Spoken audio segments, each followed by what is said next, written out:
आज की special report में हम बात करने जा रहे हैं शुमाली कश्मीर के जिला बांडीपोरा के सरहदी इलाका वादी गुरेज के मुख्तलिफ इलाकों में रहने वाले 1947 के रेफ्यूजीज की।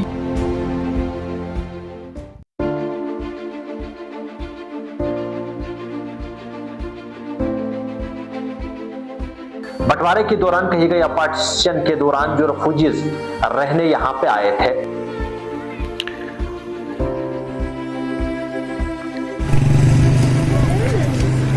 उन रेफ्यूजीज की बात करेंगे कि 1947 से लेकर आज तक उन्हें क्या मिला।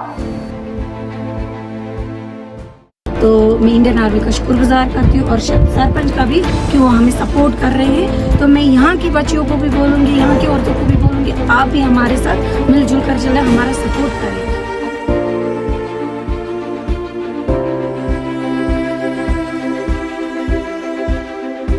क्या कोई स्पेशल पैकेज वाला सरकार की जानिब से, या क्या उन्हें कुछ और मुआवजा मिला, या फिर आज भी वो उन्हीं पहाड़ों पे दर बदर की ठोकरें खा रहे हैं। आज की स्पेशल रिपोर्ट में हम बताएंगे आपको कि पार्टीशन के दौरान यानी 1947 बंटवारे के दौरान पाकिस्तान से जो रेफ्यूजीज आए थे, 1947 के रेफ्यूजी जो गुरेज के मुख्तलिफ इलाकों में रहते हैं और पहाड़ी इलाकों में रहते हैं, उन्हें जब आए थे बंटवारे के दौरान सिर्फ 100 रुपया मुआवजा मिला था। तब से लेकर आज तक सरकार की तरफ से, भारत सरकार की तरफ से कोई भी मुआवजा उन्हें नहीं दिया गया, न कहीं पे जगह दी गई। आज भी वो रेफ्यूजी जो है वो गुरेज के पहाड़ी इलाकों में रहते हैं और बुनियादी सहूलियात से महरूम है। जी हाँ, मैं अपने इलाके की तरफ से इंडियन आर्मी का काफ़ी शुक्रगुजार हूँ जिन लोगों ने नई बस्ती तमाम में एक सिलाई सेंटर चालू किया है और इस एरियाज में रेफ्यूजी फर्स्ट सेकंड में हमारे कुछ स्ट्रीट लाइट क्योंकि बिजली ना होने की वजह से यहाँ पे स्ट्रीट लाइट लोगों को दिए गए हैं। इन इलाकों में जहाँ पे रेफ्यूजी रहते हैं, सड़क है तो बिजली नहीं है, बिजली है तो सड़क नहीं है, पानी नहीं है, यानी बेसिक जो फैसिलिटीज है उनसे वो महरूम है, जिसके चलते वहां पे रहने वाले लोगों को शदीद मुश्किलात का सामना करना पड़ता है। गुरेज वादी के अंदर जब हम गए तो वहां पे रेफ्यूजी जिन जिन इलाकों में रहते हैं वहां पे हम गए, हमने देखा कि वो रेफ्यूजी आज भी इस सदी में भी जो है वो यूं कहिएगा कि जानवरों की तरह जिंदगी गुजार रहे हैं। उनके पास बुनियादी सहूलियात नहीं है, मेडिकल फैसिलिटीज नहीं है। जब भी कोई पेशेंट होता है उसे कंधे पर उठाकर 4 से 5 किलोमीटर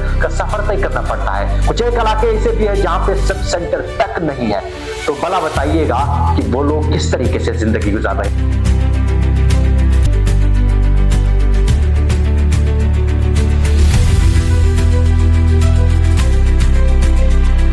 हालांकि आप जानते हैं कि गुरेज में फकत बर्फबारी हुई है।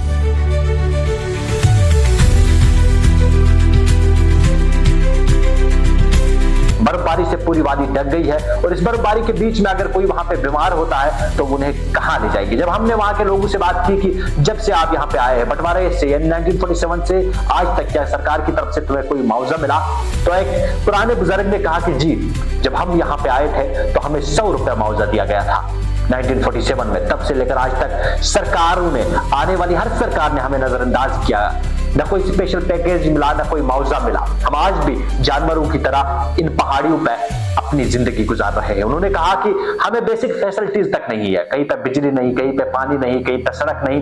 कि जो भी रेफ्यूजीज थे जम्मू साइड में थे या कहीं और थे, उन्हें सरकारों की जानिब से पैकेज दिया गया। उन्होंने कहा कि जब हमारे यहाँ इलेक्शन होती है तो सबसे पहले वोट डालने हम जाते हैं, हमारा एमएलए आगे होता है, पीछे हम खड़े होते हैं, तो नारे लगते हैं कि एमएलए साहब आगे बढ़ो, हम तुम्हारे साथ हैं। उनका कहना है कि जिस तरीके से सरकारें 1947 से आज तक बदलती रही, लेकिन हमारे हालात नहीं बदले। सरकारें बदली, घर बदले हम लोग के, लेकिन हमारे रिप्रेजेंटेटिव्स के घर बदले, उनके हालात बदले, वो जैसे थे वैसे ही आज उनका कहना है कि हम जैसे थे वैसे की वैसे है। सरकारें बदली, उनका कहना था कि हमारे मुल्क ने चांद पर कदम रखा, लेकिन हम आज जमीन पर उस हालत में है शायद ही कोई जानता होगा। उन्होंने कहा कि हमारे हालात से वाकिफ शायद ही कोई होगा। कम जो है डिस्ट्रिक्ट अफसर वहां पे पहुंचते हैं क्योंकि काफी बुलंदियों पहाड़ियों पे रहते हैं जहां पर बेसिक फैसिलिटीज नहीं है, तो जाना मुश्किल होता है। तो उन्होंने कहा कि भला बताइएगा इस सदी में भी हम बुनियादी सहूलियात से महरूम है, तो ऐसे सरकारें होने का क्या फायदा है। वो सरकारें जिन्हें हमारा ख्याल तक नहीं, ऐसे सरकारों का क्या फायदा है। उन्होंने कहा कि हम आज भी इस सदी में भी जब बुनियादी सहूलियात से महरूम है तो कोई हमारी बात तक नहीं करता है। उन्होंने कहा कि जब हमारी औरतें बीमार होती है तो उन्हें कंधे पर उठाकर कहीं किलोमीटर जो है पैदल सफर करना पड़ता है, तब जाकर हम किसी किसी हॉस्पिटल या डिस्पेंसरी में पहुंचते हैं। उन्होंने कहा कि जैसे कि हम एग्जाम्पल के तौर पर बताएंगे आपको कि किल्शे इलाके के अंदर पहाड़ों में जो रेफ्यूजी रहते हैं वहां पे पूरे 9 गांव है किल्शे के अंदर और एक एनटीपीएससी है जहां पर भी कोई मेडिकल स्टाफ 2 से 3 होगा और उनमें कोई डॉक्टर नहीं है। उनमें डॉक्टर कोई ऐसा स्पेशलिस्ट डॉक्टर नहीं है जो इमरजेंसी बेस पे किसी पेशेंट को देखे। वहां पे क्या है, अभी 9 इलाकों में अगर कोई बीमार होता है तो उसे उस एनटीपीएससी से फिर से सब डिस्ट्रिक्ट हॉस्पिटल डावर गुरेज के लिए रेफर किया जाता है। अगर अब बर्फ 3-4 फीट है तो वो पहुंच नहीं पाएगा तो क्या होगा, लेकिन वो लोग आज भी इस उम्मीद में है शायद कोई ऐसी सरकार आए, कोई ऐसा रिप्रेजेंटेटिव आए, कोई ऐसा हमारा नुमाइंदा आए जो कभी हमारी बात करे, हमारे हुकूक की बात करे, हम जिन बुनियादी सहूलियत से महरूम है इनकी बात करे। लेकिन अब वो कब आएगा, क्या तब तक वो लोग जिंदा रहेंगे, इस बात का हमें मालूम नहीं। लेकिन यह है कि वो रेफ्यूजीज आज भी सदी में भी जो है वो जानवरों की तरह जिंदगी गुजार रहे हैं। देखने वाला कोई नहीं, पूछने वाला कोई नहीं है। लेकिन उम्मीद है इस रिपोर्ट के बाद हमारे वो एमएलए साहिबान के साथ साथ वो रिप्रेजेंटेटिव जिनके पीछे ये रेफ्यूजीज नारे लगाते हैं कि एमएलए साहब आगे बढ़े, हम तुम्हारे साथ है, तो शायद आज वो जो कुर्सी पर बैठे हैं उन लोगों को मालूम हो कि गुरेज के पहाड़ी इलाकों में भी कोई रेफ्यूजीज रहते हैं जिन्हें कोई स्पेशल पैकेज, जिन्हें कोई मुआवजा नहीं दिया गया है, वो आज भी बुनियादी सहूलियत से महरूम है। शायद मेरी ये बात जो है उनके कानों तक पहुंचे। बहुत बहुत शुक्रिया हमारे साथ बराह रास्त ज्वाइन करने के लिए।